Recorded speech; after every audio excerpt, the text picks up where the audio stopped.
सभी व्यूवर्स को प्यार भरा नमस्कार। दोस्तों, लोक गाथाएं हमारी लोक संस्कृति के प्राण है, जो ग्रामीण वादियों में बहुचर्चित विधाएं बनकर समय समय पर उभरती हुई जनमानस के हृदय पटल पर अमिट छाप छोड़ती गई। मानव के बौद्धिक विकास के साथ साथ लोक गाथाओं में भी बौद्धिक संवेदना को पकड़ने की क्षमता और सूक्ष्मता का भली भांति विकास तो नहीं हो पाया, लेकिन देवगाथाएं और लोक गाथाएं हमारे समाज में अपना प्रभाव बरबस टिकाए हुए खड़ी रही।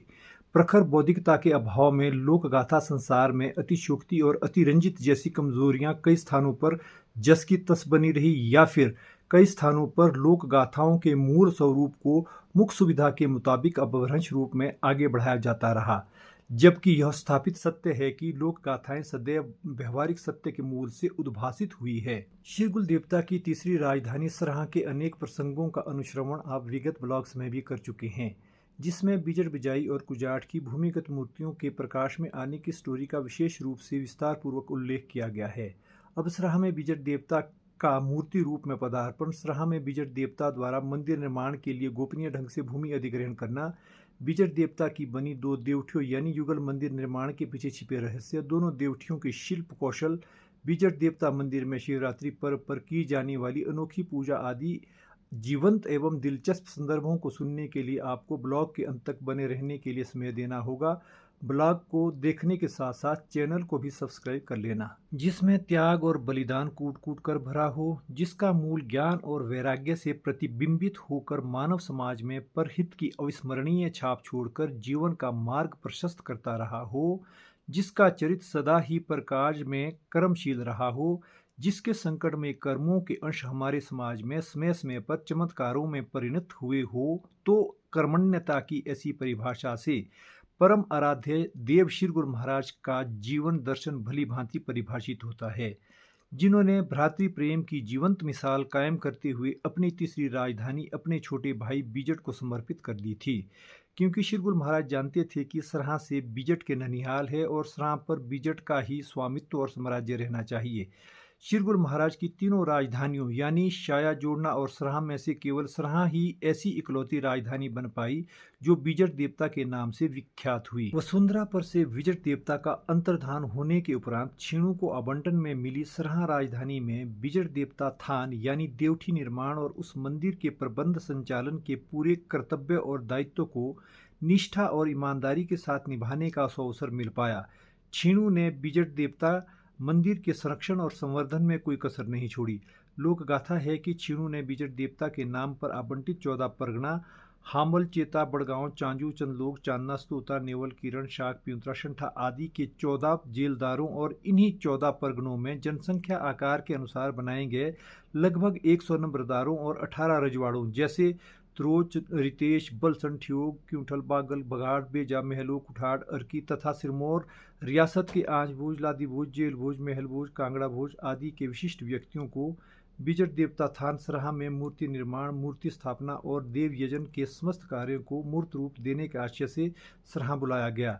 सभी से मंत्रणा और विचार विमर्श के आधार पर मूर्तियों के निर्माण को निष्पादित करवाने के आशय से कुशल धातु शिल्पियों यानी मूर्तिकारों को सराहां लाने का निर्णय लिया गया। लोकमानस में उन शिल्पकारों को गुप्तगीर कहकर पुकारा गया। पहाड़ी जनपदों में प्रचलित गुप्तगीर शब्द गुप्तकालीन धातु शिल्पियों की ओर संकेत करता है।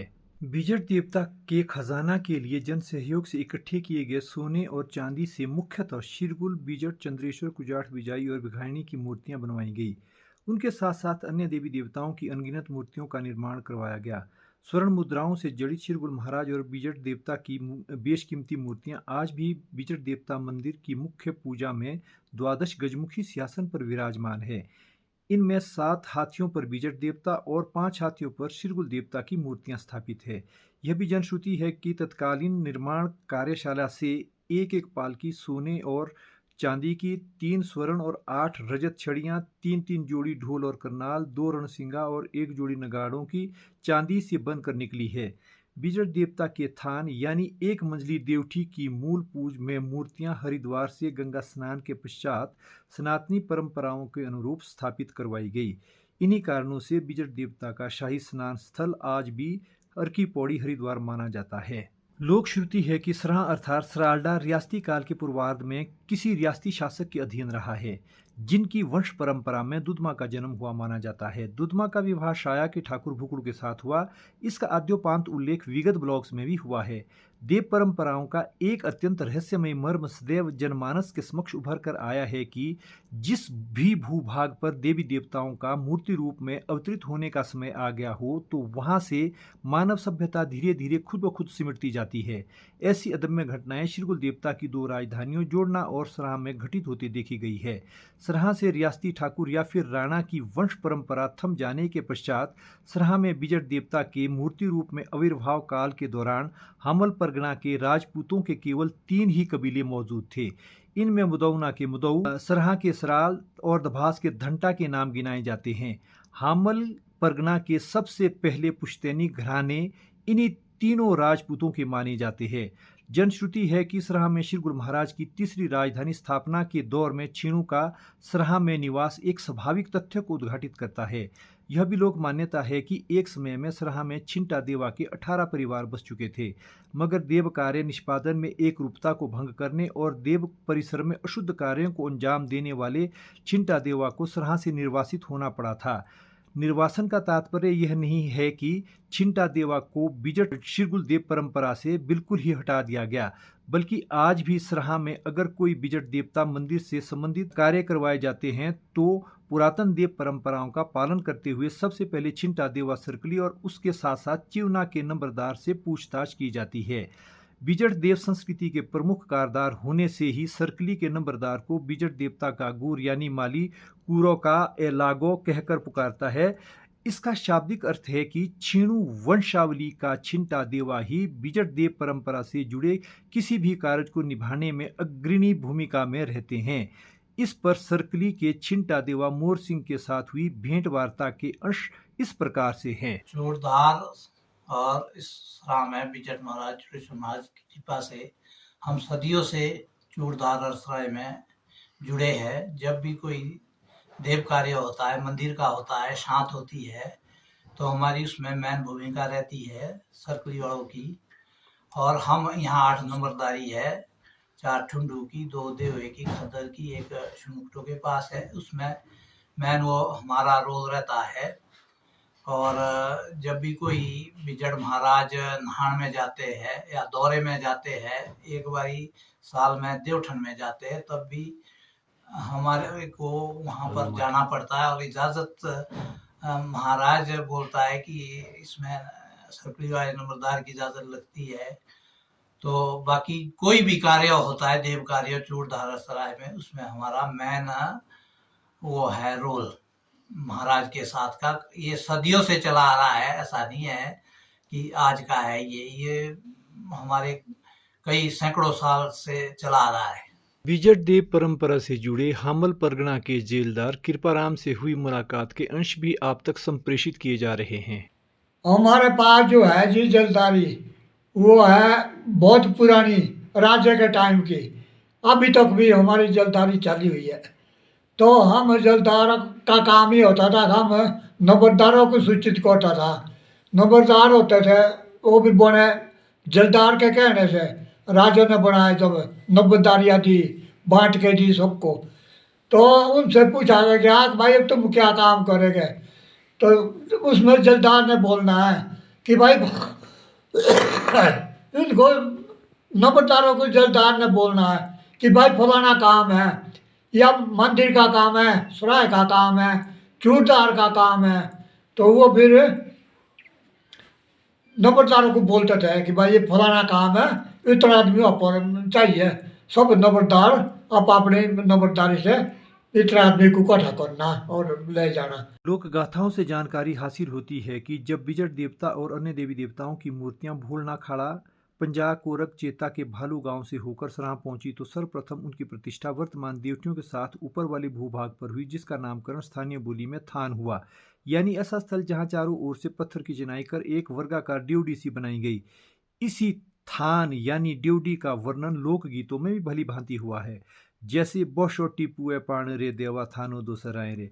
बिजट देवता की पहली ठाणी यानी पहली ड्योढ़ी सराहा के सराल राजपूतों की जमीन पर बनकर तैयार हुई। ठाणी के साथ ही बिजट देवता के नाम का एक अन्य चबूतरा भी बनाया गया। उस चबूतरे को स्थानीय बोली में अबीज कहा जाता है। यह अबीज बिजट देवता के समस्त कार्य को निभाने वाला एक महत्वपूर्ण केंद्र बनकर उभरने लगा। दंतकथा है कि एक बार सराहा के सराल ताप नामक रोग से पीड़ित हुए। तमाम चिकित्सा उपचार करने के बाद भी सराल के ताप पीड़ित रोगी ठीक नहीं हो पा रहे थे। आखिर सरालों ने बिजट देवता की ठाणी में जाकर बिजट देवता के गुर यानी माली से बीमारी का कारण पूछा तो गुर ने खेल की स्थिति में आकर सराल राजपूतों को सलाह दी कि सरालों को बिजट की अबीच यानी चबूतरे में आग लगाने से उनका रोग ठीक हो जाएगा। बिजट देवता के गुर द्वारा उद्घोषित ऐसे शब्द सरालों को अखराने लगे और वे आग लगाने से घबरा गए। सरालों का ताप रोग जब थम नहीं पाया तो आखिर सरालों ने बिजट देवता की अबीच में आग लगाकर उसे भस्म कर दिया। यह बिजट देवता की दैविक सोच थी कि सराल राजपूतों से मंदिर निर्माण के लिए जमीन कैसी छुड़ाई जाए। बिजट देवता के अबीच अर्थात चबूतरे में आग लगाने से सरालों के ताप का रोग और अधिक बढ़ता गया। एक बार फिर सरालों ने बिजट देवता के पास जाकर पूछा कि देवता महाराज, आपके बताए गए मार्ग पर चलकर हमारे रोगी ठीक नहीं हो रहे हैं, अब क्या शेष रह गया है। इस पर बिजट देवता के गुर ने खेल की स्थिति में आकर कहा कि आग लगाने से सराल राजपूतों का देव दोष 2 गुना बढ़ गया है। आगजनी की घटना को अंजाम देने से सराल राजपूत बिजट देवता के गुनाहगार बन गए हैं। इस दोष के निवारण के लिए सरालों को देव परिसर के इर्द गिर्द सारी भूमि देवता के नाम छोड़नी होगी, तब सरालों को ताप रोग से मुक्ति मिल पाएगी। अंततोगत्वा सराल राजपूतों ने बिजट देवता ठाणी यानी बिजट देवता की ड्योढ़ी के आसपास की सारी भूमि बिजट देवता को सौंप दी। लोक कथा है कि ऐसा करने से सराल राजपूतों को ताप के रोग से मुक्ति मिल पाई। तत्पश्चात बिजट देवता की ठाणी के साथ एक मंजिली देवठी बनाई गई। उसी देवठी में बिजट देवता की दीर्घकालिक अवधि तक पूजा अर्चना चलती रही। जनश्रुति है कि सराहा में बिजट देवता का नौपुर मंदिर यानी सबसे पहली 9 मंजिली देवठी सिरमौर रियासत के शासक महिप्रकाश ने 17वीं शताब्दी के उत्तरार्ध में बनवाई। हालांकि मंदिर निर्माण के लिए देवदार की लकड़ी और छत की स्लेट बिजट देवता अधिष्ठित 14 परगना के ग्रामवासियों ने दूर दूर से ला लाकर भेंट चढ़ाई थी। इस मंदिर के बन जाने पर बिजट देवता के साथ साथ शिरगुल चंद्रेश्वर कुजाठ बिजाई और बघाइनी की मूर्तियां भी मूल पूजा में स्थापित करवाई गई। इस मंदिर में छिंटा देवा की कारगुजारी में बिजट देवता की विधिवत पूजा परिपाटी चलती रही। यह भी लोक श्रुति है कि इस अवधि में छिंटा देवा ही बिजट देवता के भंडारी थे। क्षीणु वंश परंपरा के ही एक छिंटा देवा ने बिजट देवता मंदिर के भीतर अशुद्धता और अश्लीलता लाने का प्रयास किया। ऐसी दशा में देव संस्कृति के वाहक देवी देवता भी आक्रोश में आकर क्रुद्ध हो जाते हैं और कुकर्मी की बुद्धि को भी दिग्भ्रमित कर देते हैं।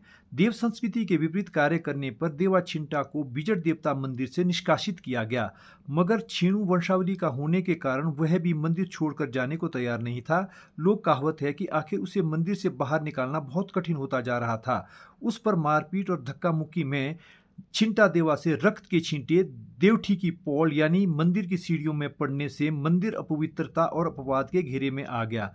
उस मंदिर में बिजट देवता और अन्य देवी देवताओं की पूजा बंद हो गई। जनश्रुति है कि बिजट देवता की पूजा अर्चना के लिए पवित्र और नई देवठी के निर्माण में जुब्बल रियासत के राजा भगतचंद का अविस्मरणीय योगदान रहा है। अब सराहा में बिजट देवता की 2 समरूप देवठियों का नजारा पुरातत्ववेताओं को पहाड़ी शैली में बने मंदिरों के शिल्प कौशल की ओर आकृष्ट करता है। सराहा के बिजट देवता मंदिर में स्थापत्य शिल्प, काष्ठ कौशल और आध्यात्मिकता का मंजुल मिश्रण देखने को मिलता है। इन युगल मंदिरों की ढलानदार छत पर सरसरी नजर डालने से हमें हिमालय की गिरिमालाओं के होने का भ्रम होता है। पहाड़ी शिल्प में दुर्गनुमा वास्तु में बने यह मंदिर एक दूसरे के पूरक प्रतीत होते हैं। इस मंदिर में देवदार की बनी झालरों पर असंख्य देवी देवताओं, महाभारत कालीन वीर योद्धाओं, बेल बूटों आदि के चित्र उकेर कर शिल्पियों ने मंदिर निर्माण के सौंदर्य पर बल दिया है। इस मंदिर के चारों ओर लड़ी में पिरोई गई अनगिनत खरूड़ियां अर्थात देवदार में बनी घंटियां सी मंदिर की शोभा को 4 चांद लगा देती है। इन मंदिर की शिखाओं पर किलित, धरण यानी कुरुड़ पर लगे रजत, स्वर्ण, ताम्र, पीतल आदि अनेक धातुओं के बेशुमार कलश है। इस मंदिर की अधोसंरचना से शिखर तक दृष्टि डालने से ज्ञात होता है कि हम भौतिकवाद से दूर अलौकिकवाद की ओर जा रहे हैं। बिजट देवता का शिल्प भीमा काली मंदिर सराहन से काफी मिलता है। काष्ठ शिल्प में निर्मित यह मंदिर प्रदेश ही नहीं बल्कि देश की अनमोल धरोहर है।